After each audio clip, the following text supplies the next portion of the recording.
So you found the skeleton. How would you tell people that? You personally, how would you decide? Well, interesting question. I don't know. I'd have to do some research on that.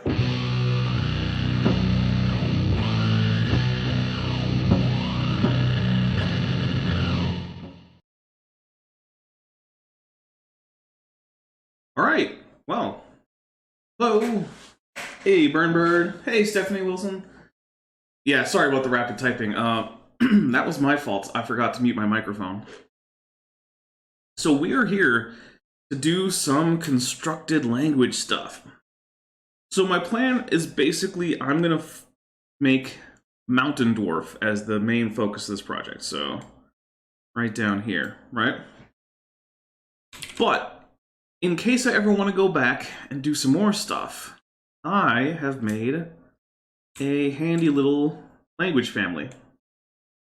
So, based on the German word for dwarf and gnome, I'm going to have a Proto-Zwerg, and then I'll split into Proto-Gnomic and Proto-Dwarf. This is primarily based on the Dungeons & Dragons races, so...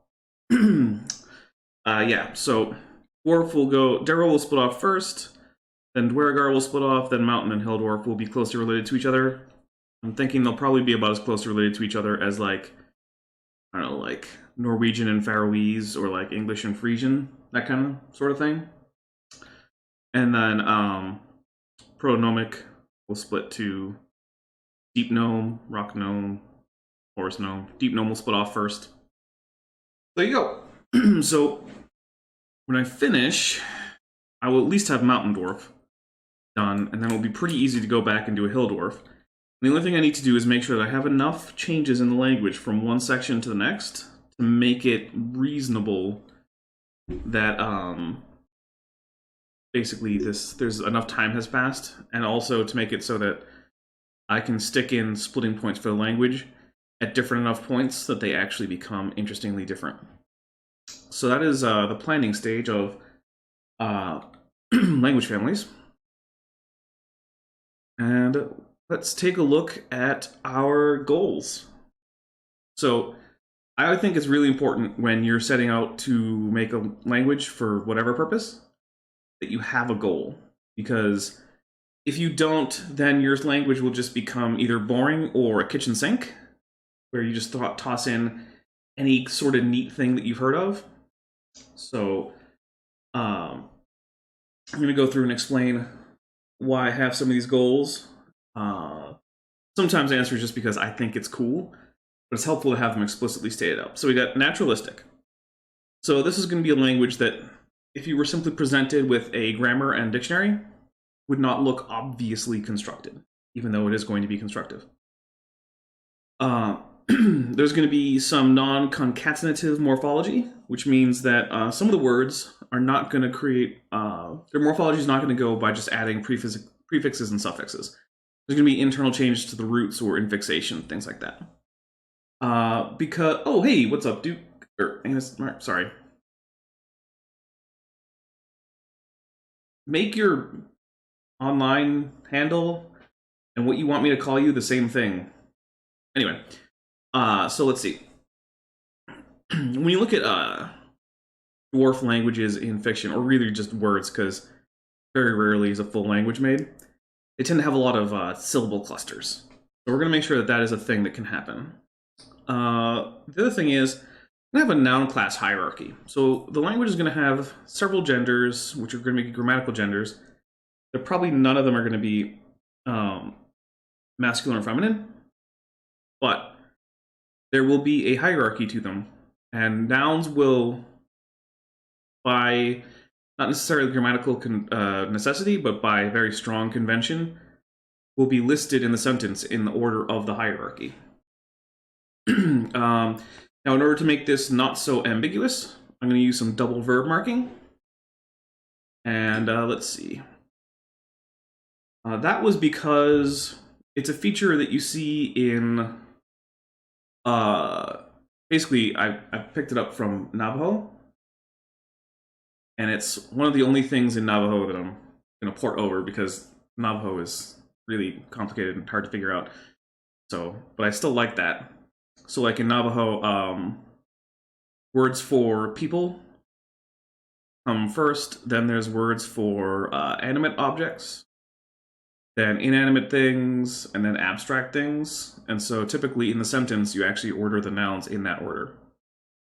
So double verb marking so that I mark both the subject and the object on the verb itself will make it easier to have the word order be dictated by noun class hierarchy. We're going to go with Iroquois Kinship, where rather than having a set word for sibling of particular sex, you actually, all your relationships, there's one word for relation of this level of the same sex, and another word for relation of the same level of the opposite sex. So we have two words for cousin. One is cousin of the same sex, one is cousin of the opposite sex. We'll have a word for parent of the same sex, and a word for parent of the opposite sex. So if you're talking to someone and say you're a man and they're a woman, they'll use the same word for mother that you would use for father. And you'll use the word for brother that they would use for sister. So there you go. It'll be nice and non-Englishy. Because I feel like the dwarves is depicted in most fantasies, and like I said, we're focusing heavily on the sort of Dungeons and Dragons tropes around dwarves. They're not quite xenophobic, but they spend a lot of time on their own, just because where they live, other civilized races tend not to. So in order to make sure that they don't have to borrow a lot of words, because they're not going to have that much opportunity, we're going to try and give them a pretty extensive derivational morphology so they can have a very productive system to derive new words from previous words. Let's see. We're going to give them a slightly defective writing system. So you will not be able to immediately tell from a word how it's spelled, or from the spelling of a word exactly how it's going to be pronounced. It'll be probably less defective than English, but it will probably be significantly more defective than, say, Spanish. And last, just for fun, we're going to include some lenition of various word initial consonants, just for fun, in certain context. Almost entirely because I can, and so why not? In fact, that might even be one of the more artificial parts of the language, because I'm probably just going to toss it in there towards the end. Let's see. So, another thing to keep in mind when you're trying to create a language is some cultural aspects. So you should have in mind who is speaking the language, right? So, in the Proto-Language, we're going to have words for the flora and fauna of Alpine and subarctic Europe. So we're not going to have, American buffalo or elephants. So let's see. Burnbird says derive words from stems like Kuzdul and Semitic languages. So there is going to be some similarity there. Not entirely sure exactly how closely it will map onto the sort of Semitic triconsonantal root system. We'll see how it goes. Although, speaking of Semitic, wait until you get to my proto-phonology, because let's see. Metalworking is important, so we're going to draw a lot of metaphors from metalworking. I've decided that time will flow down, not forward. So down and will be where we get words for the future, and up will be words where we get words for the past. So like in English, the word before actually comes from an Old English word meaning in front of, because the time was seen as flowing forward. Well, in Dwarvish, by the time I'm done, words meaning before will probably come from words meaning under. Let's see. Ancestry is going to be important, so there will be a lot of metaphors and things like that to do with ancestry. Important technologies include chain and plate armor, axes and hammers, And we're going to do some beard metaphors, but all that stuff is going to be fairly later. So, I also have the basic phonemic inventory. I have decided that emphatic is going to be pharyngealized for now, although it won't really matter because the realization of pharyngealized or emphatic consonants in descendant languages is going to change so much that the actual realization of these is unimportant. It's just important that they are stronger than the plain voiceless versions of these consonants. So this is actually a fairly high number of consonants, but that's okay. We also have a 5-vowel system with contrastive length for the close and open vowels. And so, Bird, you should probably recognize this phonology quite well, because this is an extremely Semitic phonology. And one of the reasons for that is because if you read through a lot of the notes that Tolkien left about his dwarves, he based a lot of stuff about them on Semitic cultures. So I'm going to try and keep some of that flavor in here. So I'm also going to go for, let's see, get some loud syllables. So I want some nice open syllables, closed ones. I think that'll probably be good for now. Oh, wait, let's see. All right. But we'll add in some phonotactics. In syllable codas, a little bit.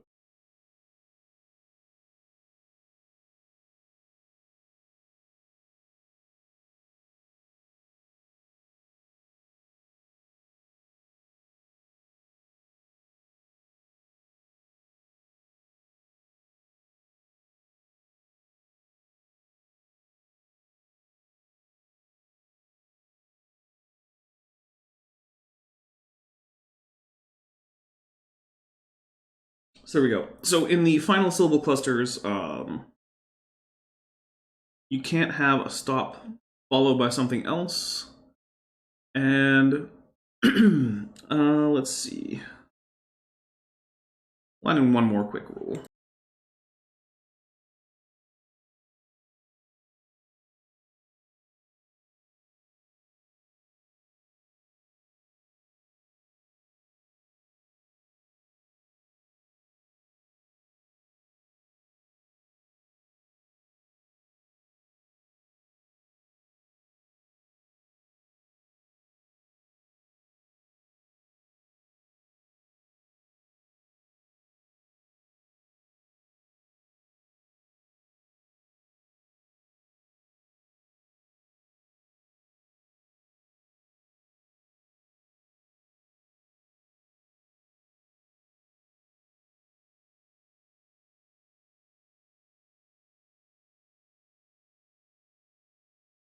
All right, there we go. I think those are some good phonotactic rules. I don't know, maybe you disagree with me. Well, I'm leaving out P's. What am I doing here? There we go. Okay. So, let's see.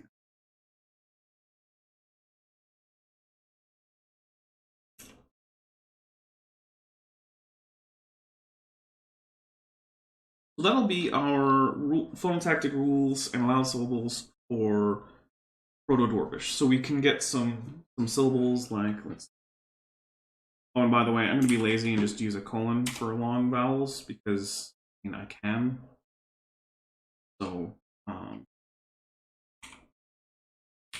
So let's just pick consonant and we'll try out a few different syllables.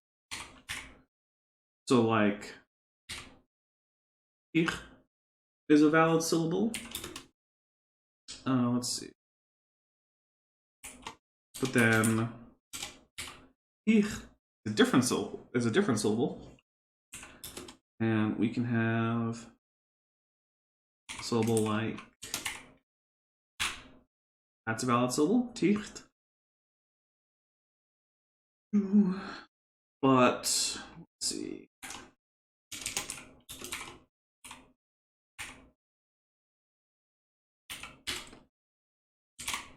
And that would not be allowed.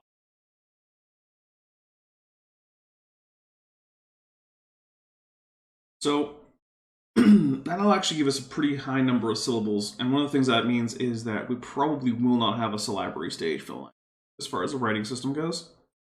But that's still pretty far in the future. So let's get some grammar in here for the Proto-Language.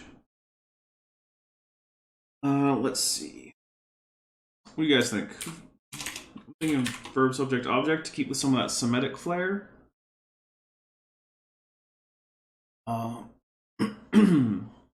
So instead of the dog bit the man, it will go bit the dog the man in a typical sentence. For Proto-Dwarvish, that'll be the primitive word order. That'll be, that'll end up changing and things like that. I think that'll work pretty well. It'll also give us a pretty easy way to do double marking, because we can simply derive the marks as first agglutinative and then synthetic suffixes that can go on the verb. And we can put auxiliary verbs in front of the verb, which can then go on to become morphological elements. So, like a few more things. So, expanded version of the word order might go verb, main verb, subject. I'm gonna go indirect object first.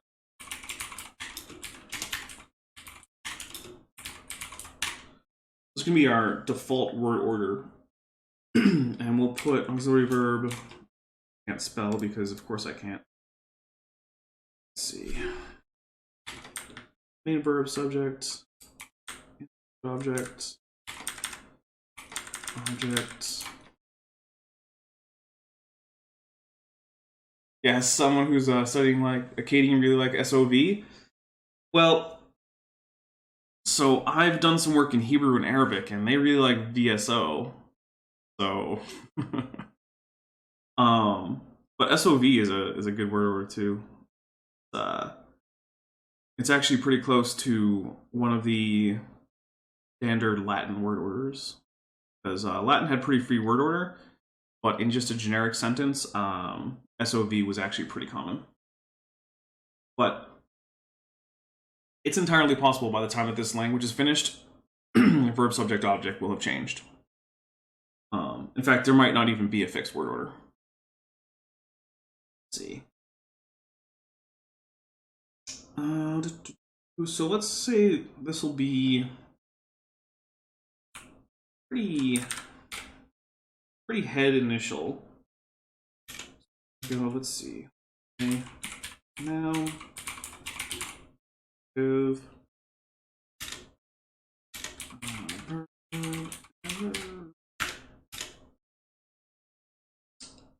Let's.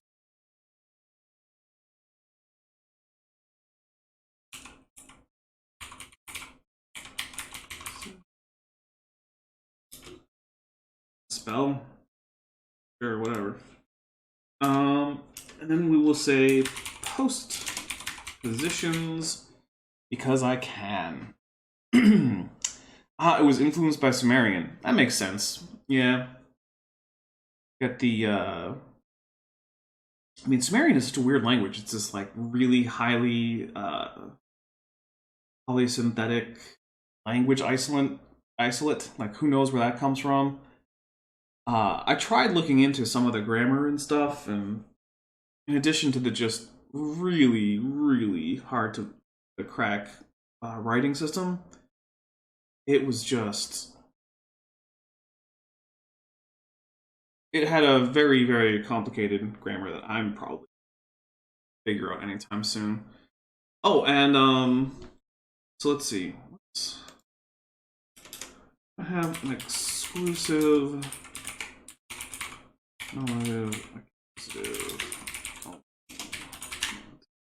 So that'll at least be the case, the exclusive nominative accusative alignment for Proto-Language as we're working on. I don't actually have a strong preference for nominative accusative alignments. A lot of the languages that I make end up having split ergativity. Oh, hey, Unidentified Leviathan, welcome. But I just don't feel like split ergativity is something I want to do on this one. So at least for going through into Mountain Dwarf, I'm not going to do any ergative absolutive alignment. I'm going to do strict nominative accusative. So I feel like the rest of the language will seem strange enough to the average English speaker that tacking on ergativity or split ergativity is just going to be a pain. And plus, split ergativity is way more common in languages anyway. To make it feel natural, it's probably going to have to be split ergative. So, yeah. Unidentified Leviathan, I am going to be making, not just, today, it'll be over the course of a little bit, a Dwarven language for use in whatever I want, like role-playing games or things like that, or just for fun. So we're going through and making some grammar for the Proto-Language. Let's see. Do I want syllable initial consonant clusters? Now let's evolve those. We'll evolve those later.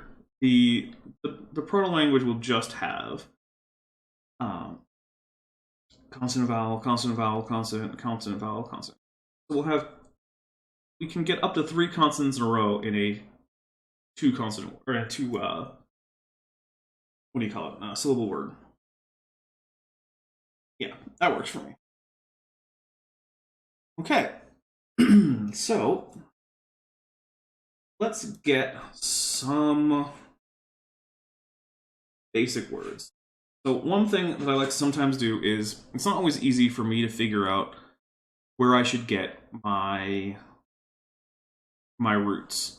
Because you have 2 problems. You don't want too many roots, because then everything just has its own root word, and there's no etymology for everything, except, oh, it descends all the way down from Proto's word meaning, or word of the same meaning, which is, boring.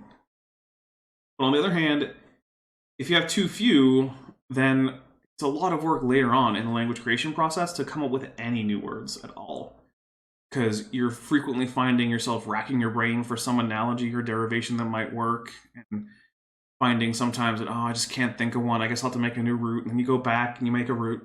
So one of the things that I am gonna use to help, and I know you can't see all of this, actually I'll just turn off the hours here.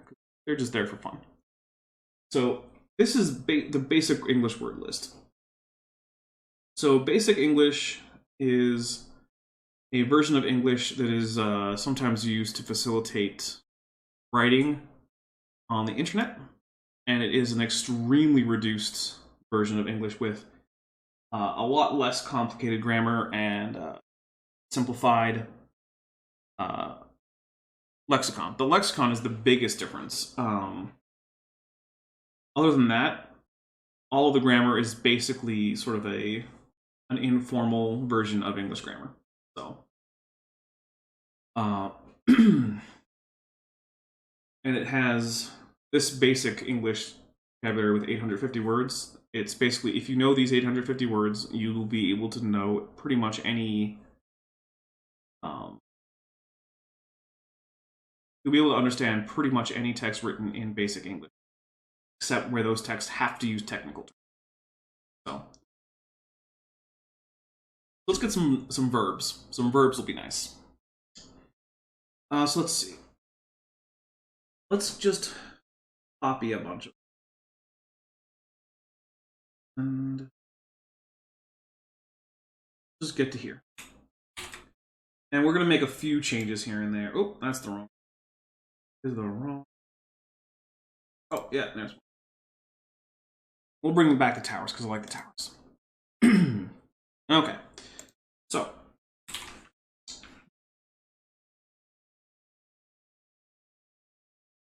Black text. Color black. All right.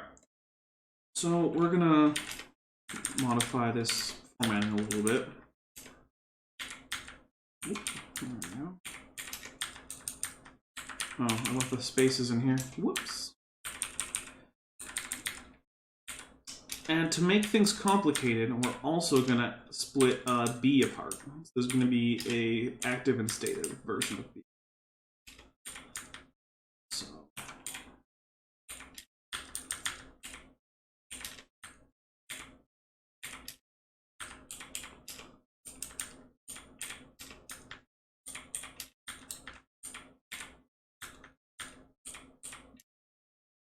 Okay. Let's see. We're gonna do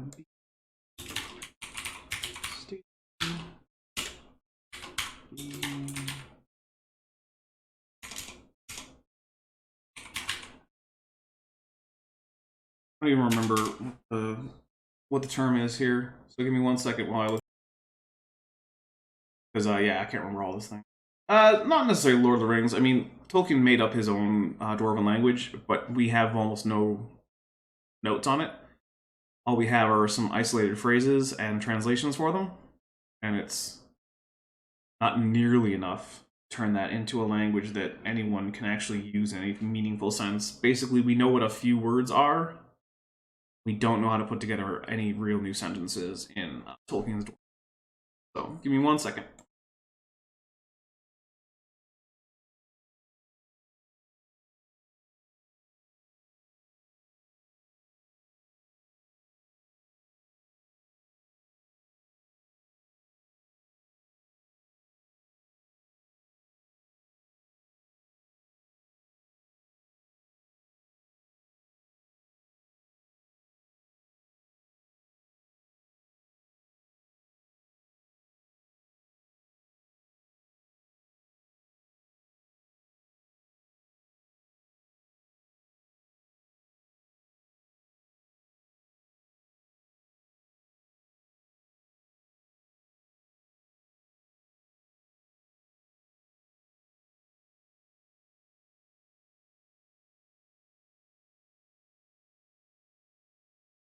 Yeah, I think that'll work. I feel like making a language without using words from another language would be almost impossible. You had to assign words to actual action. So basically, by using my phonotactic rules, my syllable structure, and my consonant inventory and vowel inventory, I will essentially assign sounds to these proto-words. Because these are all just the proto-nomic version of these words. So we're just going to get some very basic things here. So like, you can just pick consonants. You can get sh.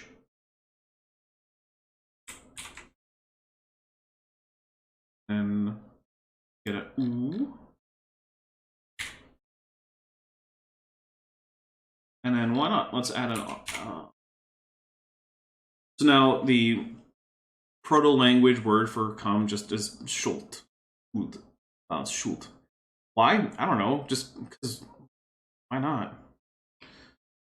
So I get there are certain semantic aspects of languages that tend to be pretty consistent. Like languages tend to have words for things like go and do and say and see and things because these are common things that people do.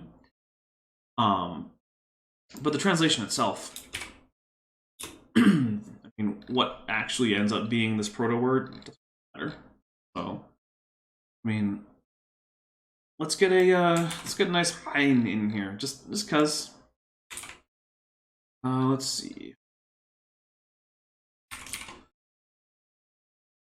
Add an o. O. Ooh.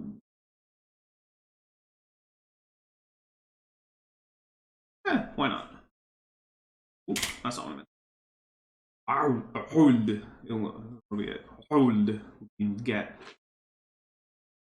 Alright, so we've gotten a few of these really heavy syllables. We're going to get a few that are just CVC in here. So let's see. And of course, if you have a... let's see. Yeah, I'll pronounce all the letters. That's a good suggestion on Identify Leviathan. Thank you. So For consonants, we have ma, na, a, ka, ka, ba, ga, pa, sa, sha, ka, pa, da, za, ra, ba, wa, la, ya, ra. Those are the consonants. For vowels, we have e, u, e, o, a, and a. There you go. Those are all of the phonemes. At this stage, I don't really care much about allophonic variations. So, like, for instance, following pharyngeal consonants, vowels often take on a slightly different character. They tend to back a little bit and open slightly. Yes, Biggleson, we're starting with a proto-language. We're working it out. It's going to be a thing. But yeah, so at this stage, we're going to go through several steps here. So, like, for instance, we're starting with a proto-language that's actually going to be shared for Gnome languages and Dwarf. And then we're going to get to a Dwarf-only proto-language, and then there are going to be other splits that occur. Eventually, our goal is to get to Mountain Dwarf. And we're really not going to make languages for these other points, but we're going to note where splitting occurs. So in getting there, there's going to be some serious changes to the phonology and the grammar and all that stuff. So yeah. Let's get a few more words in here. I haven't used an R yet. I like to make sure that I use some letters that I haven't actually used.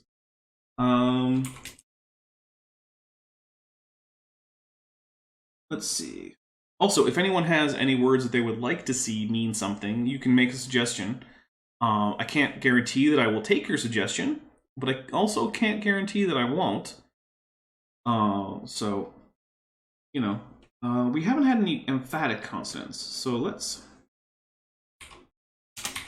put an emphatic. Oops. Go. Let's make a nice open word. We're just going to do something nice and simple. We're going to do a tha. Very easy. The common word go, it'll just be tha. Let's see. Keep.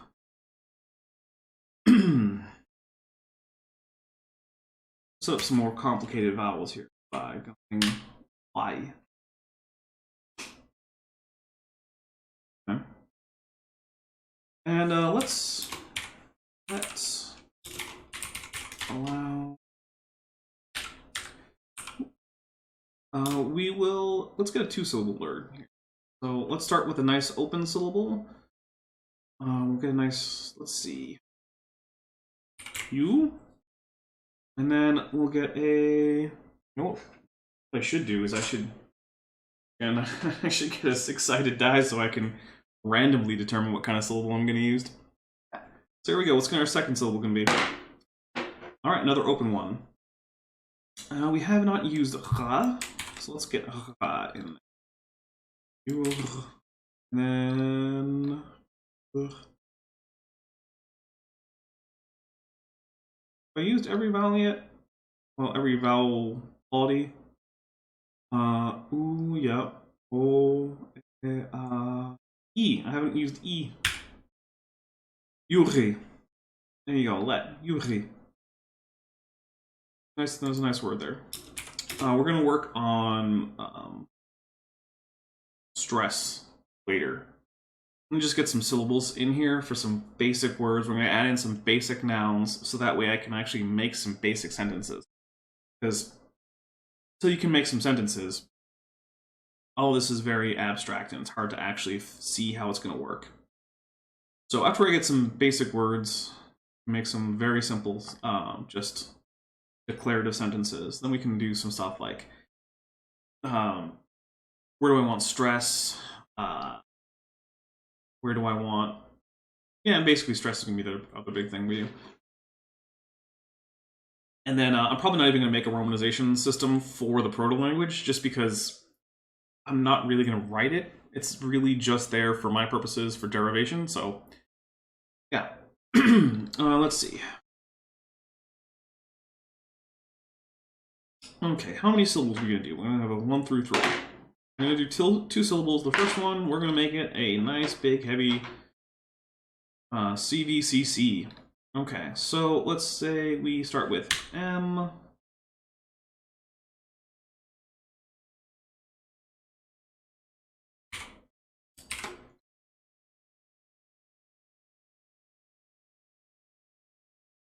Let's go. All right, there's a nice cluster that is almost certainly going to change because Mason is almost impossible to pronounce. Plus, we're going to have another nice heavy CVCC syllable here. An L, so Mason.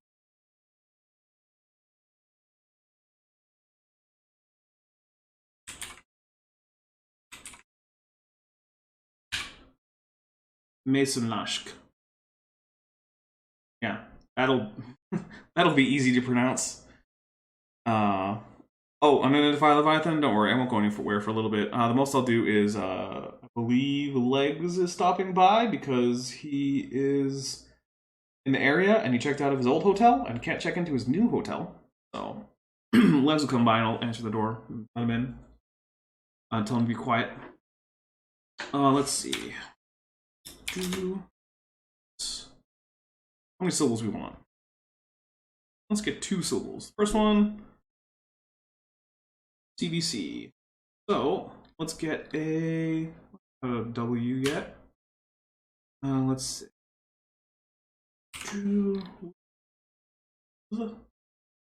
Oh, did my theta get erased somewhere? I had a theta. There we go. We're gonna actually use the eth here. Be with, and then open syllable. So with.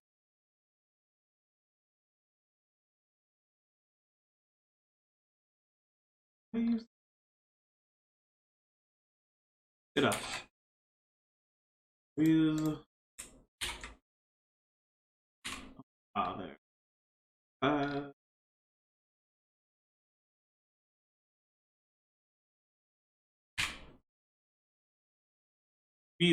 With huck. There we go. That works. Okay.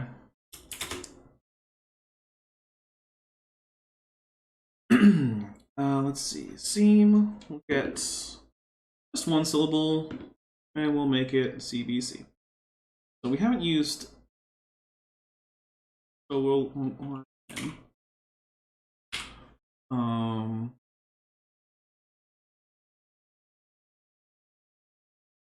I use a long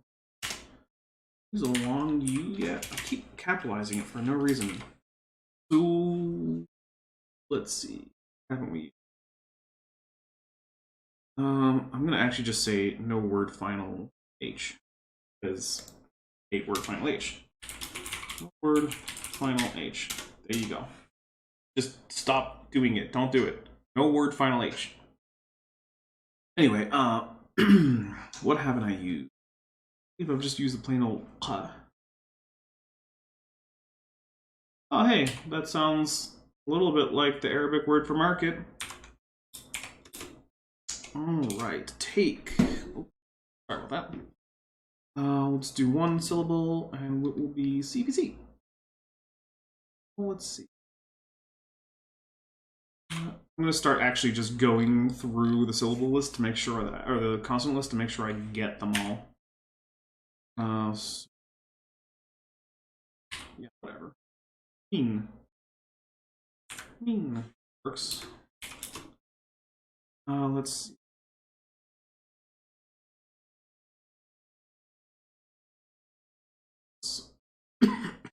Sorry.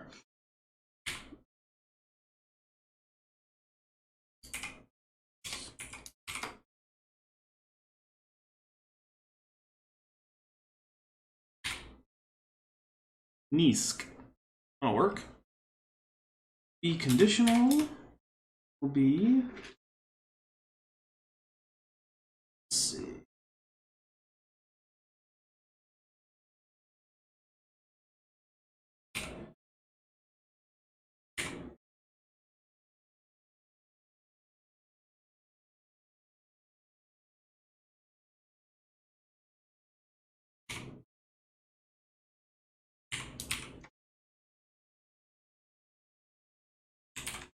Tooth.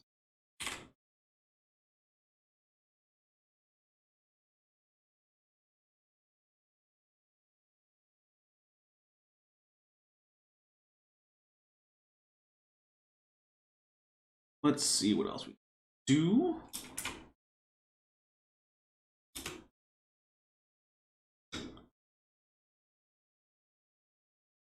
Three syllables. First one will be really big old ones.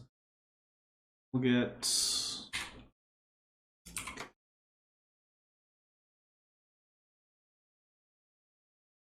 Philb.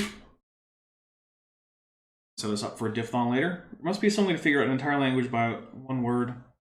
As far as I know, unidentified Leviathan, one word is simply not enough to figure a language. You can kind of think about it like if you have a data set. So let's say you're measuring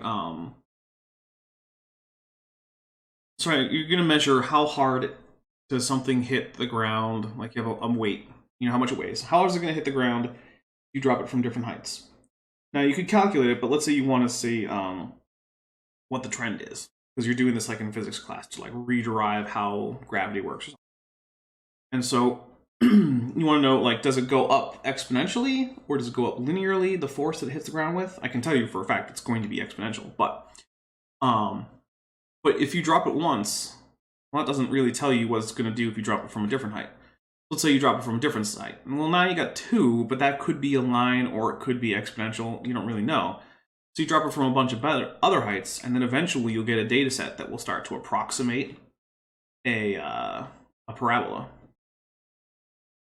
And so at that point, that's when you can actually start to figure out what's going to happen in the future. And languages have a sort of similar thing where it's just like there are so many aspects to languages that one word tells you almost nothing. In fact, one word might not even tell you what that word is in other contexts than the one that it is taken from. So, yeah. Let's get a cube.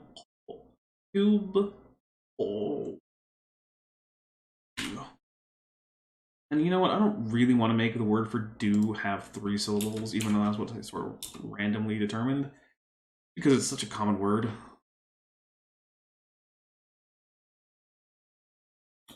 Yeah. Also, having 2 different B's is going to let us do funny, weird things with the verb to be later, because the verb to be is the most irregular verb in languages worldwide. I know of one language that has a completely regular verb to be. As far as natural languages go, I don't know of any other.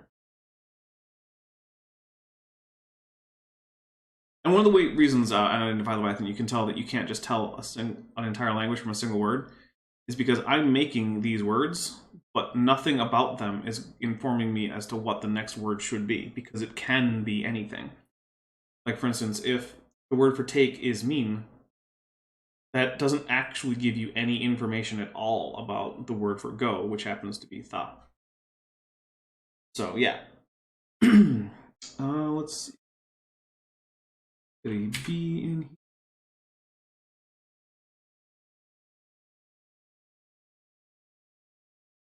Just to be fun, we'll make it boss.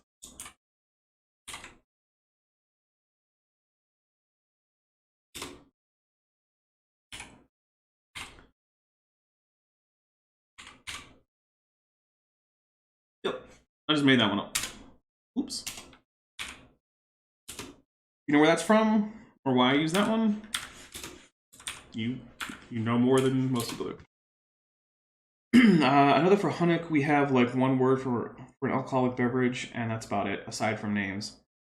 Yeah. So that's not enough to reconstruct language. In fact, even with a lot of words, it can be tough to reconstruct much more than what you already have.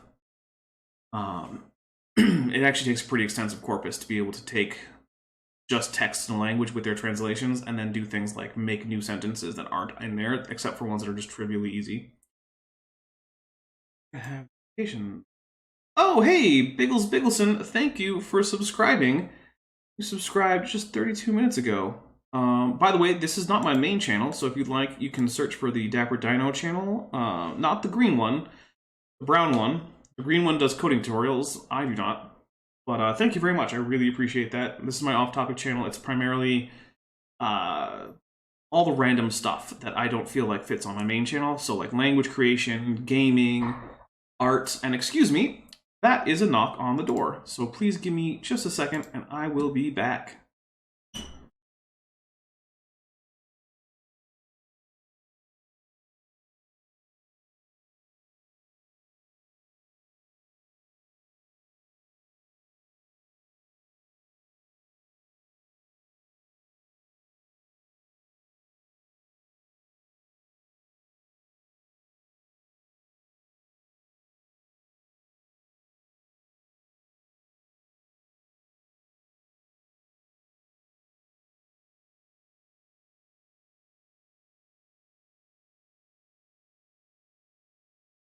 Sorry about that, but Legs is here. Say hello, Legs. Hello, Legs. There you go. Legs is a buddy of mine from the Navy, and he is visiting the city because he thought he could get away from the rain. At least I'm away from the cold. Instead, it's been raining every single day for like the last week. So sorry about that, Legs. Really your fault. It is clearly my fault. So if you want to pull up a chair, say hi. We're making a dwarven language for funsies. Sounds like something I would. Have you ever tried it? I haven't tried being skinned alive either. Well, then you don't know that's not fun either. True, but okay. The language is not complete, at least at this point. Let's see. Let's get. Let's see. Where did I leave off? Q. Hey, we don't have a glottal stop as the actual beginning of a word yet. So we're gonna get that in there. Let's see. Oh, and I forgot what kind of syllable we're making. Give it a coda. Just one consonant coda. So, oi. There you go, oi. Yeah, and that was the... Oh, by the way, Unidentified Leviathan says hello. He doesn't care, he's in the other room, he left. No, I didn't hear. Unidentified Leviathan says hello. Sounds like... Name sounds oxymoronic. Hi. Leviathan. Large creature. Yeah, you don't know, right? Okay, Well, there you go. It does rain in deserts, actually. Yeah, it is. This is an unusually extensive period of rain. Was it? It was raining when you came in, right? You mean when I flew in? No, like now when you drove up here. Okay. Yeah. From where I was to here, it was raining the whole way. Yeah, it was raining when I went out and grabbed lunch too. All right. I was going to offer to buy you lunch. I mean dinner. Or just have something delivered and I'll put it in the refrigerator for later. I just had some chicken tendies. Anyway, gonna get a word for send. Let's see.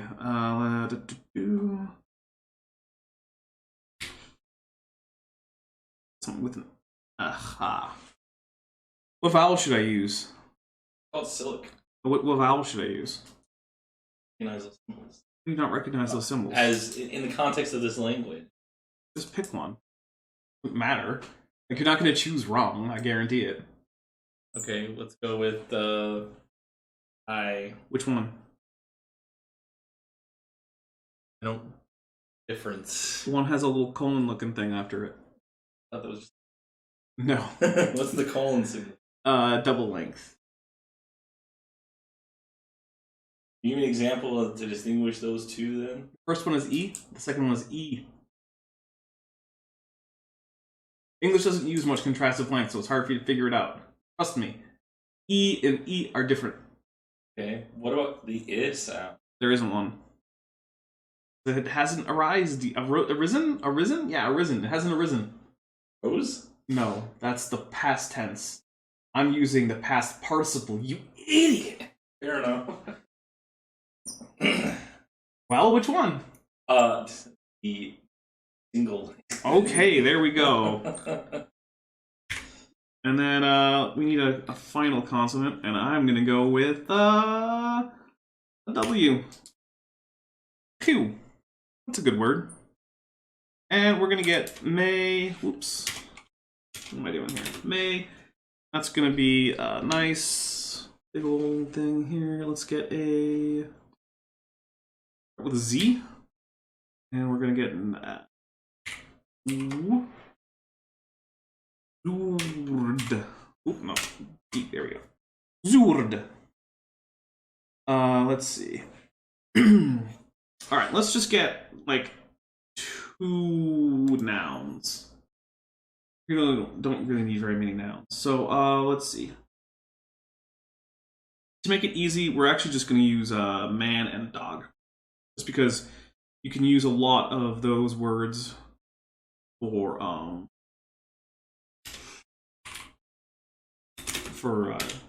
working on easy sentences. So, at this point, we will be able to make some sentences. So, let's see. Man, we'll go with...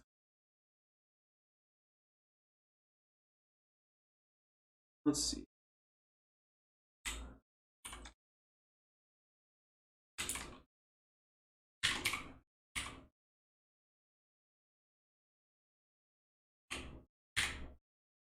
Tarzu.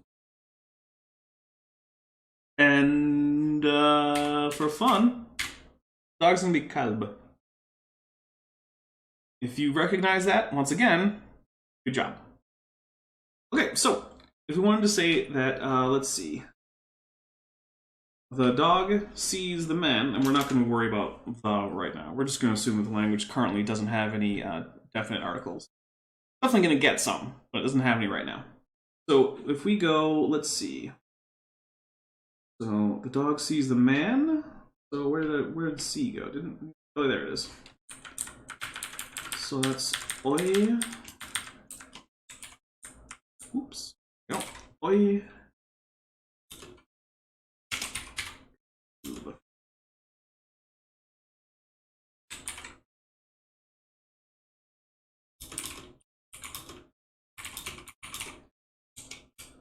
Let's get a parse here. We get C. Oops. Only capitals. C's. Man. All right. Man und Frau. Well, it's man and wife or man and woman, depending on the context there. But Frau is a married woman, so it's probably man and wife, but it could just be a man and some other dude's wife, I suppose. Yeah. So, okay, so let's see. What if the dog sees the man's dog? Then we would get... Need at the end. See dog, man, dog. Dog sees dog. There we go. Oh, I don't need an apostrophe there. What am I doing? Okay. So now we can get some basic sentences in here. And we can actually start doing some stuff like, what if we want to go with future tense? Let's say that the verb go is used as an auxiliary verb to indicate a future tense. So we will add that as a note. used as auxiliary for future tense. I always put two there. There we go. So if we see, say, let's see. Okay.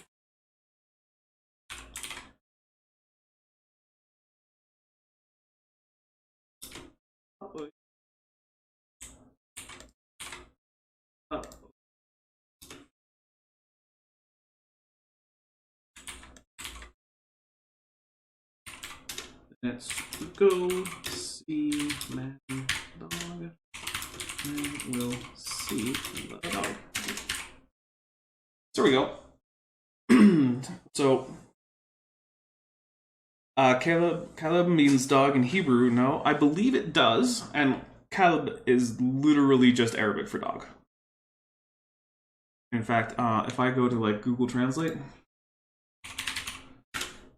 let's translate from English dog, and we're going to switch to Arabic. Well, it gives it the definite form, so it says al-kalb, but oh, I forgot to turn my sound off. But yeah, we go with a dog. Yeah, then it just says kalb.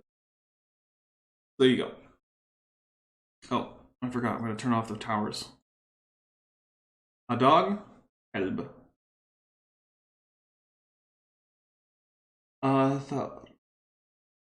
So let's see. Go back to the actual. So, we look up at man. The proto. What did I call it? Zwerg. Yeah, I think I called it proto-Zwerg from the German for gnome or dwarf. Word for man is Tharzu. So now I think we can come up with some stress rules, and that'll probably be where I end it for today. In part because, you know, I've got someone visiting, and I feel like, you know, an hour or so is a pretty good thing to watch for a language creation live stream. I don't know that anyone wants to watch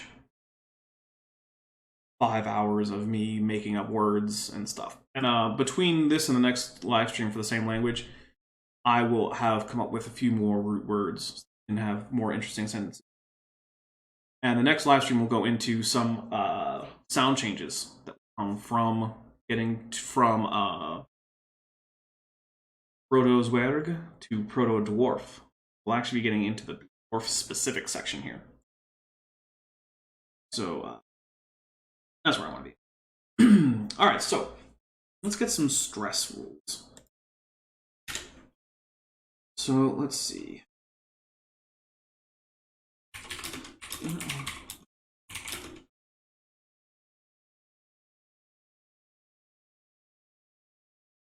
Okay, first let's set up a hierarchy for stress. Stress. There's another word I can't spell. Hierarchy?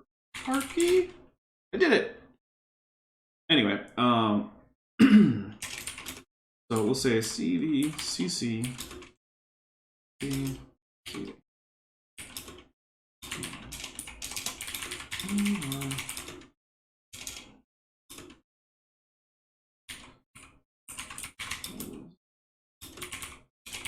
Different.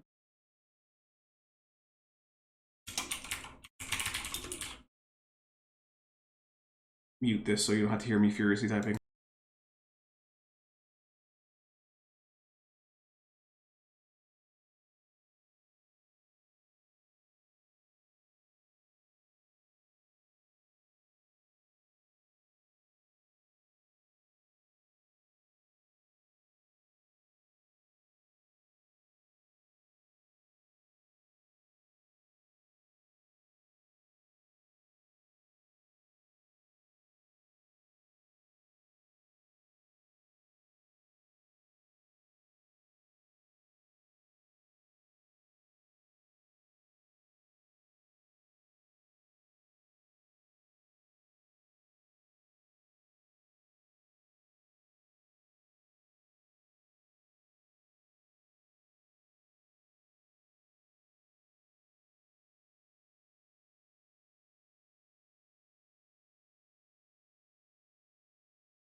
Okay, so in this case, we need to figure out.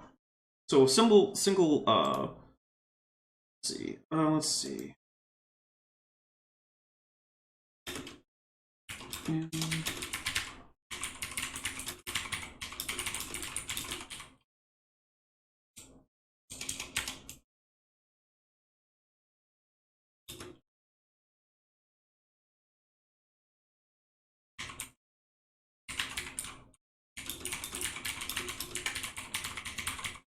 There we go.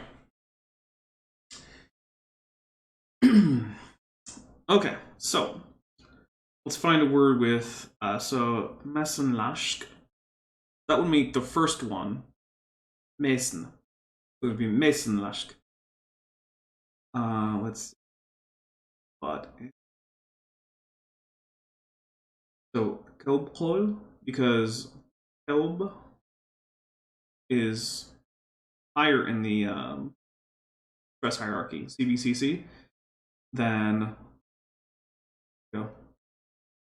Hol, which is only the second position, and that will mean that Kelb is stressed. In Say would be Kalam, because Lam is higher in the stress hierarchy than Ka. Lam. And for man, it will be Thard, because Thard higher in that hierarchy. There we go. Oh, I'm sorry about that whole comments thing, Bird. That sucks. I hate that. But we're just over an hour, so let's see. We've come up with a whole bunch of stuff for our phonotactics, our stress, syllable structure. We've come up with the basics for the Proto-Language grammar. Came up with we can make declarative sentences in the present or future tense. We'll work on things like aspect and more complicated things later, or we might not, because it might just be that any traces of how that worked in Proto-Language are just gone by the time we get to the next language where we really care. So we'll come up with a few words, some sentences. So yeah, now we can pronounce and make simple sentences in Proto-Language. That is where I will leave you for now. Thank you for watching. If you liked it and you haven't already, subscribe. Also, if you aren't subscribed to my main channel, Dapper Dino, go ahead and check that out. It is linked on my channel page. And I will see you all some other time. Be sure to be there for tomorrow's... Is it tomorrow? Yeah, tomorrow's premiere of my debate with FTFE that I had a few days ago. Going to premiere on my channel tomorrow starting at noon. Heads up, it's like a 2.5-hour thing, so if you're not there for the whole thing, I get it. If you plan to be there for the whole thing, I don't know, maybe get some snacks or something. It's going to be long. But that's it for me.